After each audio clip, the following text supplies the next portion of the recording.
Bonjour Mario Maréchal. Bonjour. Merci d'être avec nous dans les 4V ce matin. Dans 2 semaines tout juste, nous serons ici même en train de commenter les résultats de ces élections européennes. La campagne officielle vient tout juste de débuter. Les sondages semblent un peu figés depuis maintenant plusieurs semaines. Comment vous espérez pouvoir faire décoller cette campagne en 2 semaines? Sur quel thème, de quelle manière? Écoutez, en défendant ce qui m'anime depuis le début de cette campagne. Et en priorité, la défense de nos frontières, de notre identité face à la submersion migratoire. Permettez-moi de rappeler quand même qu'hier, il y a un homme, un Marocain sous OQTF, qui a attaqué au couteau des personnes dans le métro. Il y avait, oui absolument, une de mes colistières dont la gamine était sur cette rame au même moment. Voilà. Elle était simplement pas dans le bon métro, elle a eu de la chance. Parce que dans le gouvernement d'Emmanuel Macron, aujourd'hui, il faut avoir de la chance.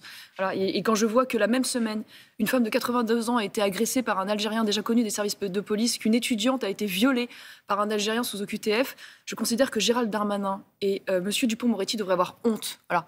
Honte de rester en poste, honte aujourd'hui de leur incurie, honte de ne pas prendre les mesures qui s'imposent et honte tout simplement de ne pas démissionner. Et si je me bats aujourd'hui tous les jours, c'est pour que l'Europe demain puisse aussi contribuer à protéger les Français des conséquences dramatiques de cette immigration incontrôlée. Vous êtes toujours donné tout juste au-dessus des 5% d'intention de vote. Le risque de passer sous les 5, il est réel. Ce serait le risque de n'avoir aucun élu. C'est une possibilité à laquelle vous préparez. Le risque qui m'inquiète le plus, moi, c'est pour la France et c'est pour les Français. C'est ce dont je viens de vous parler. Moi, ce qui m'importe le matin quand je me lève, c'est de faire en sorte que nous puissions enfin avoir une Union européenne au service des intérêts des Français. Donc, au-delà du parti que je représente, et croyez-moi, je suis convaincue que nous allons créer la surprise. Je ne peux qu'inviter les Français à se tourner vers les partis qui sont les plus cohérents, à les alerter depuis des années sur ces sujets et qui proposent les solutions les plus réalistes tout en ayant la capacité d'agir demain au Parlement européen, puisque tous les sondages montrent que c'est le groupe auquel nous appartenons, avec nos 17 alliés conservateurs, qui sera demain le plus en mesure de pouvoir changer la politique européenne. Justement, parmi ces partis dont vous évoquiez, il y a forcément le RN. Quand je vous avais reçu il y a un mois tout juste au 4V, vous avez été assez sévère, je trouve, à l'encontre de Jordan Bardella, avec des propos très durs. Et ces derniers jours, j'ai l'impression que vous avez effectivement un peu changé de votre façon d'aborder la tête de liste RN. Vous semblez avoir une stratégie plus conciliante à son égard. Je me trompe? Non, je n'ai pas des propos durs. Je suis aujourd'hui en concurrence avec le Rassemblement national et je martèle, quand cela est nécessaire, les différences que nous avons, tout en ayant conscience parfois des points de convergence qui seront amenés peut-être demain à faire en sorte, et je le souhaite, que nous puissions travailler demain ensemble au Parlement européen. Vous insistez sur les points de convergence ces dernières semaines? Non, j'insiste sur aujourd'hui la singularité de Reconquête. Je vous donne un exemple. En Nouvelle-Calédonie, par exemple, je considère que la proposition d'un 4e référendum fait par le Rassemblement national, comme d'ailleurs le propose Emmanuel Macron, est très grave. Pour moi, c'est une capitulation devant les pillards, les violences, les casseurs, les agresseurs. Vous restez sur la ligne historique du FN, contrairement à l'évolution. Je reste sur la ligne de l'ordre et de la loi et de la démocratie. Et je dis qu'aujourd'hui, non seulement on n'est plus au moment du compromis et de la négociation, non seulement maintenant il faut ramener l'ordre à tout prix. Et donc, quand on est face à des scènes de guerre, parce qu'aujourd'hui nous sommes encore face à des scènes de guerre. Je voyais hier encore un couple avec un nourrisson dont la maison a été brûlée. J'ai entendu parler de ce policier qui a été attaqué à un barrage par 50 émeutiers, dont un à coups de sabre et qui a été obligé de riposter. Eh bien, quand on est face à des scènes de guerre, on envoie l'armée.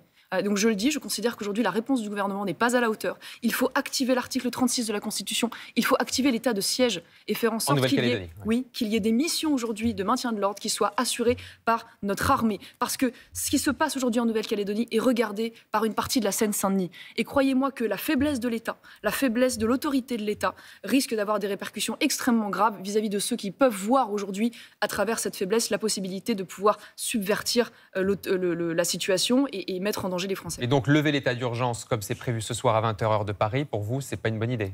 Ah non. Et promettre un référendum potentiel sur le dégel, c'est-à-dire perpétuer cette situation qui consiste à faire que 40 000 Français ne puissent pas voter sur un territoire français, est un absolu scandale. Voilà. Et je dis, c'est une honte.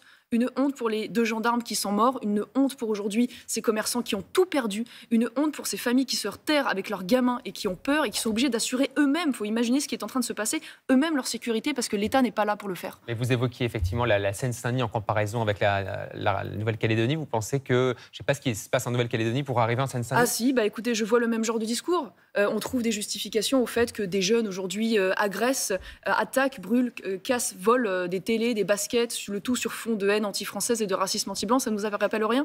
Moi, ça me rappelle les émeutes au moment de Naël. Ça me rappelle quand on expliquait que casser, piller, brûler, c'était une revendication politique. Moi, je ne vois pas de revendication politique. Je vois des organisations indépendantistes qui sont soutenues par des ingérences étrangères, l'Azerbaïdjan, la Chine, qui veulent mettre la main sur ce territoire et qui qui souffle sur les braises et qui pousse cette jeunesse à la violence, qui profite finalement de l'anarchie et du chaos pour exprimer cette pulsion de violence. Marion Maréchal, tout autre chose, le palmarès du Festival de Cannes est tombé samedi soir et un prix vous a fait beaucoup réagir, le prix d'interprétation féminine décerné aux 4 actrices du film de Jacques Audiard, Emilia Pérez, dont Carla Sofia Gascón. C'est la première femme trans à avoir reçu le prix d'interprétation féminine à Cannes. Vous avez écrit ceci sur le réseau X, ex-Twitter. C'est donc un homme, je cite, qui reçoit à Cannes le prix d'interprétation féminine. Le progrès pour la gauche, c'est l'effacement des femmes et des mères. Pourquoi ça vous gêne, ce prix? Pourquoi elle n'aurait pas dû le recevoir? Vous connaissez cette citation d'Orwell qui dit qu'en ces temps d'imposture universelle, dire la vérité est un acte révolutionnaire. Eh bien moi je dis que dire toute la journée qu'un homme est une femme ou qu'une femme est un homme, ça ne fait pas une vérité. Et je considère que oui, il y a une tentative relativement méprisante, disons-le, d'effacer les femmes lorsque l'on accorde à un homme, y compris transgenre, un prix qui aurait dû revenir à une femme. Mais c'est une femme, elle a même ses papiers, son état civil, c'est une femme trans, mais c'est une femme. J'ai 65 ans. J'ai 65 ans. J'ai fait des opérations esthétiques pour avoir des rides. J'ai fait changer mon âge à l'état civil. Et si jamais vous me réfutez cette possibilité d'avoir 65 ans, si vous dites que je n'ai pas 65 ans, vous êtes agophobe.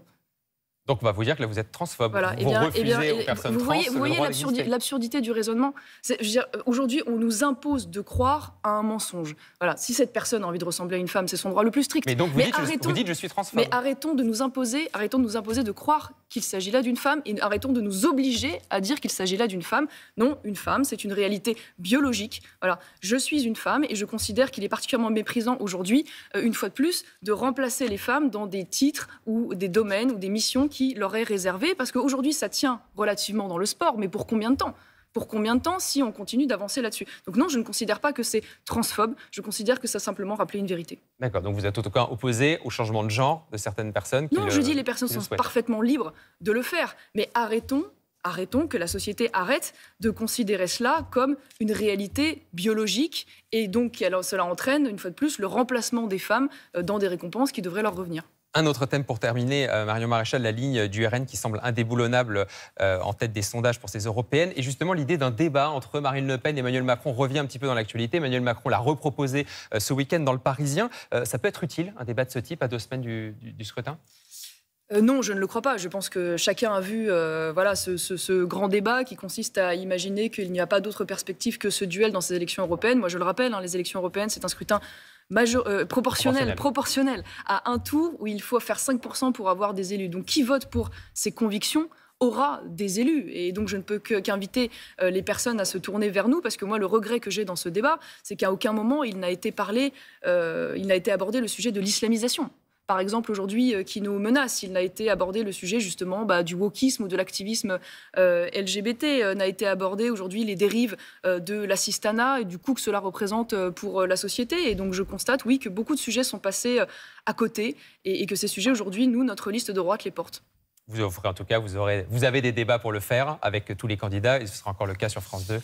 Mais j'y compte bien, absolument. J'y compte bien et une fois de plus, les Français pourront ainsi constater la singularité qui est la nôtre par rapport aux autres partis, puisqu'ils ne trouveront pas, si je puis dire, de solution auprès du RN qui est aujourd'hui très isolé au niveau européen, ni du côté des LR qui aujourd'hui font partie de la majorité d'Ursula von der Leyen et siègent, rappelons-le, avec les socialistes et les macronistes au Parlement européen. Marion Maréchal, la tête de liste Reconquête aux élections européennes, était l'invitée des 4V. Bonne journée. Merci, bonne journée à vous.